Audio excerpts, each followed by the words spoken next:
Hello and welcome back to 2018. What? Where did my brain even go? Okay, anyway, this thing. We know what it is. This contest. Art. Suprematism of Health by Skell. I don't know if I've ever played anything by Skell in regular RPG. Or regular RPG. Regular DROD. Oh, my brain. In regular DROD. But Skell is a name I've seen a lot. Certainly an important person in the DROD community doing, I think, tech stuff, as well as, I've been told, an awesome person. So, yeah, we'll see what treat Skell has for us here. Suprematism of Health. Suprematism is an art movement focused on basic geometric forms such as circles, squares, lines, and rectangles, painted in a limited range of colors, per Wikipedia. Suprematism is, in a way, the absolute simplicity of form. What if we applied this to DROD RPG? So, no attack or defense, just health? That would be my guess.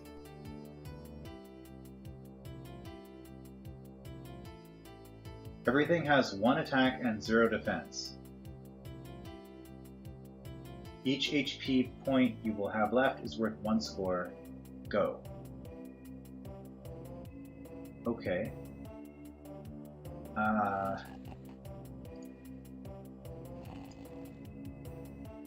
Okay. This is weird.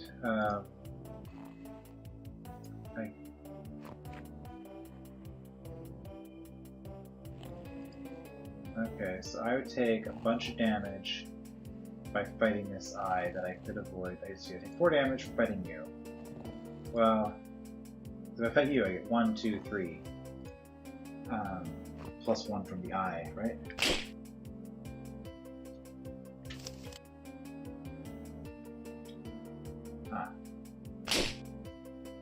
Mostly I just want to be off this scroll so that I can look at this.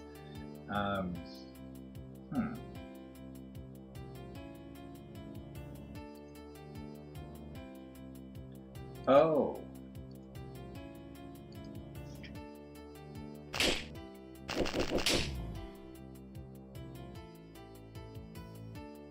Okay, these are not evil eyes. These are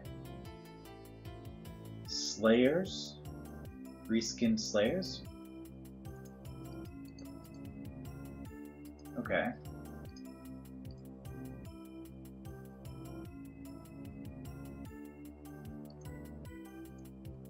Yeah, it looks like nothing here actually behaves normally. What? This egg's gonna hurt me. So basically, does that mean the roach queens don't lay eggs? That's the next thing to test. They do not. Okay. Well, in that case, we will certainly never want to fight this. 32 damage for the Grey Man. 36. So this is only a profit of 4, actually, getting in here.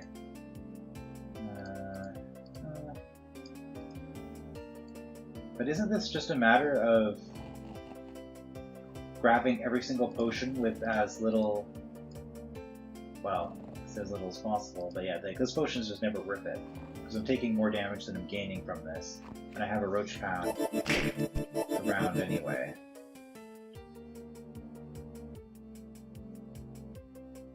Okay, I don't know how I feel about this. This was,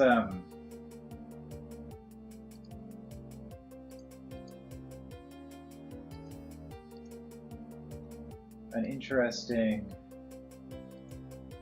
premise, I suppose, but I mean, I keep thinking this is going to be like trivial, but then I'm still not just doing things. So I guess this is the kind of thing where I need to put it into GIMP and draw a bunch of lines to find out what the cheapest way is to actually deal with everything. Also, there might be another room to the north. This isn't necessarily going to be a single room kind of deal.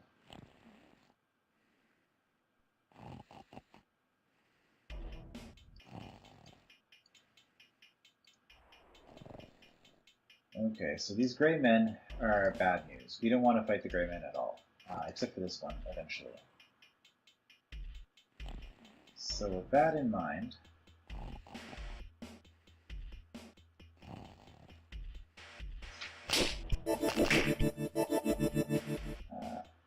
you are worth more than 2, so we're going to have to kill one of you. I can fight 2 of you to get 1 health. 5, that is actually a profit. But, well, I guess we could blast 3 to that. So you guys are 4 damage, you're 2 damage each, but by going this way, I get an extra 1 health. Now there's no reason not to do that. That's going to be the most valuable trade there. I might as well just do this, because I know I'm going to want the 1. And then again, like, is there any reason I would never do this? I don't think there is. 13. So the trick with this is I actually need to have 37 health to even get in here. Okay.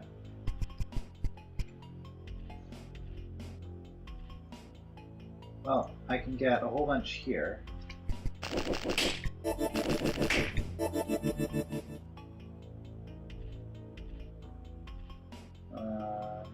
That's not really worthwhile at all. If I want these, I want to go up this way, I think. That's gonna be better.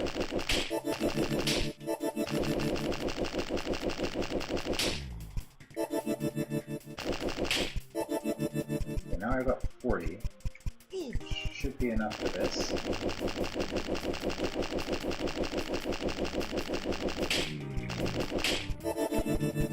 Gets me a profit of 4 health there. This is 20, it's never going to get... Really? It's a profit of 1. Well, it's a profit is a profit.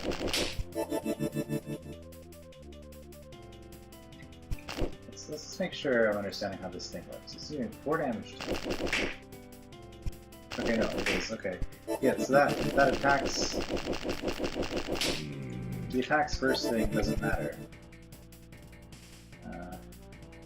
Go away. Okay, so this is 5 health for 16. No, we're going to want to go this way through the goblin. But we prefer not to go through all of these goblins if we don't have to.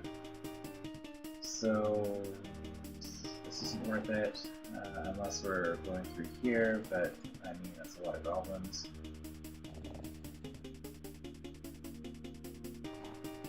I wonder what the multiplier is actually set to. 115 or something?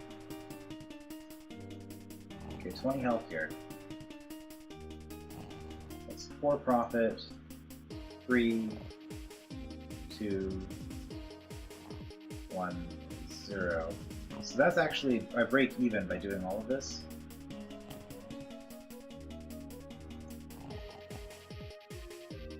Well, okay, I get quite a bit from that.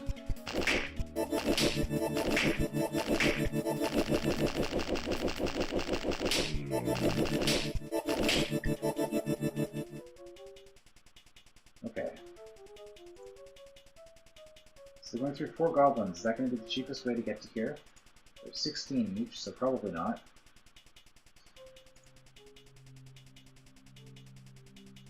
Is there any way I can get to this that doesn't involve 4 goblins? 32 and 16. Okay, so that's 3 goblins, effectively. So actually, coming at it from this angle is starting to look better. Yeah, I think that's actually the winning path, is to go through these 3 like that, and take that. And then, I don't think anything else in all of this is worth getting. No, okay, so we're done. We're done here.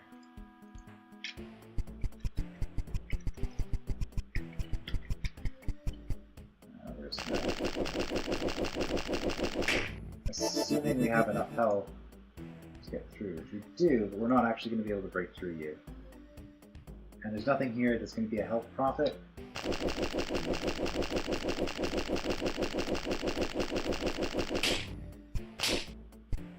So I think that's it. I think we're done.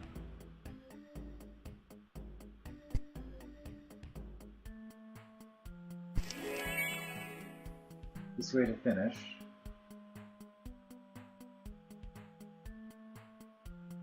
Suprematism of health. This way for some commentary.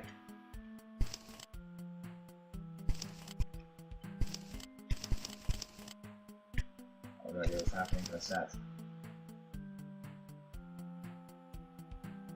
Okay, above is a DROD RPG rendition of Kazimir Malevich's Suprematism painting 8 red rectangles. A very crude rendition thanks to the grid limitations. Okay. But I'm not here to talk about the artistic value of this art, or the suprematism movement in general, so the socio-political context of it, or whatever you or I or a 5-year-old kid could draw something better, or what better means.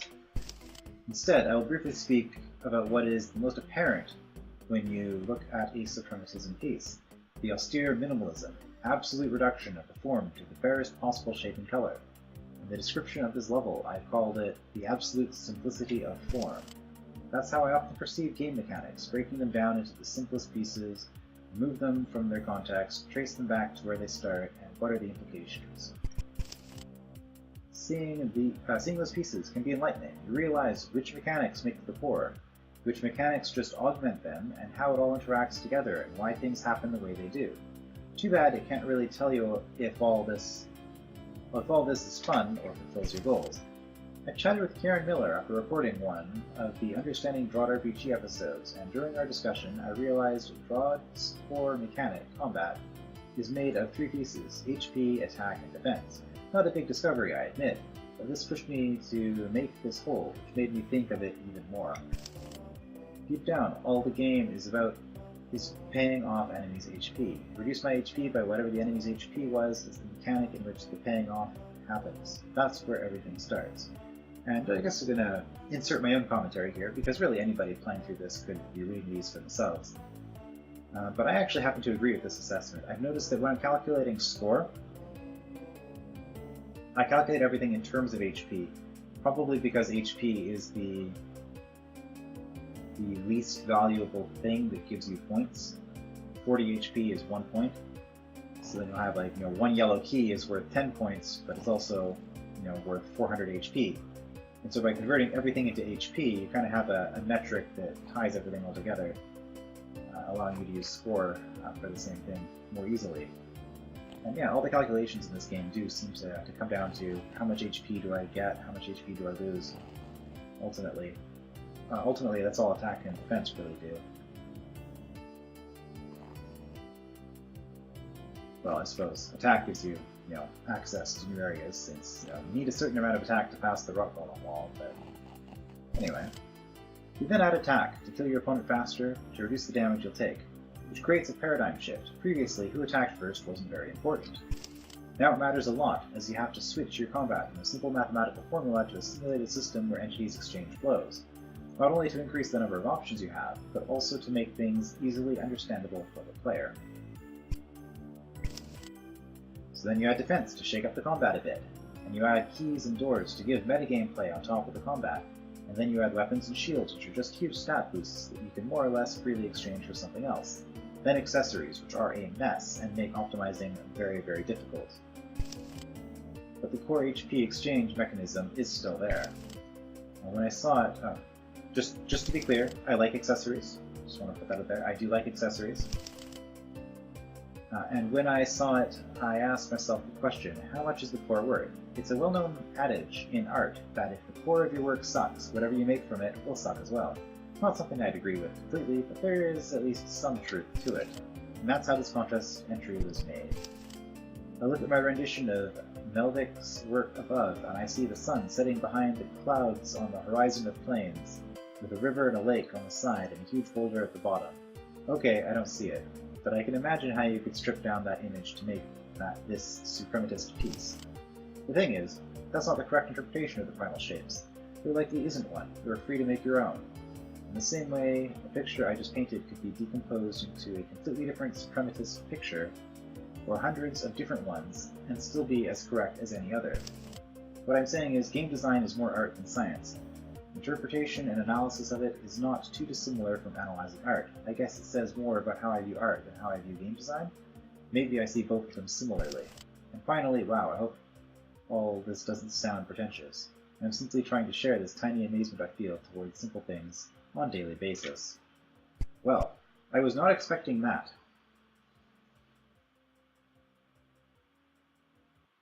Thank you, Skell, for including your thoughts on this. This was, well, it was interesting. Like you mentioned yourself, it's not, terribly, groundbreaking to note that, HP matters, because that is kind of what the game is built around. But it is an interesting exercise in thinking about it. As for this entry, I guess I would say, as an RPG hold, it wasn't particularly fun, but it was an interesting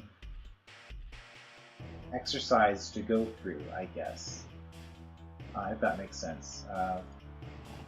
Yeah, hopefully that doesn't sound too terribly negative. I'm glad that I played this, but I don't think I would want to see this concept extended to a larger hold than this. I think this is about the size that you want to limit it to. But yeah, it's an interesting hold. And yeah, I guess the fact that this is the art room makes sense, given all of that. Also, something I've been noticing is that these rooms have been turning blue as I complete them. But this has treasure in it, so it will not be blue. So instead, let's make it off blue to show that we have finished this room. On the same note, we don't need these to be colored. Okay, so this will mark our progress here.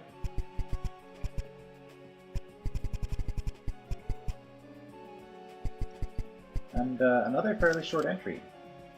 Next up, Lucky Loop for physics class in your atmosphere with an ether suit. Interesting. I guess we'll see what that's all about in the next part. I will see you then.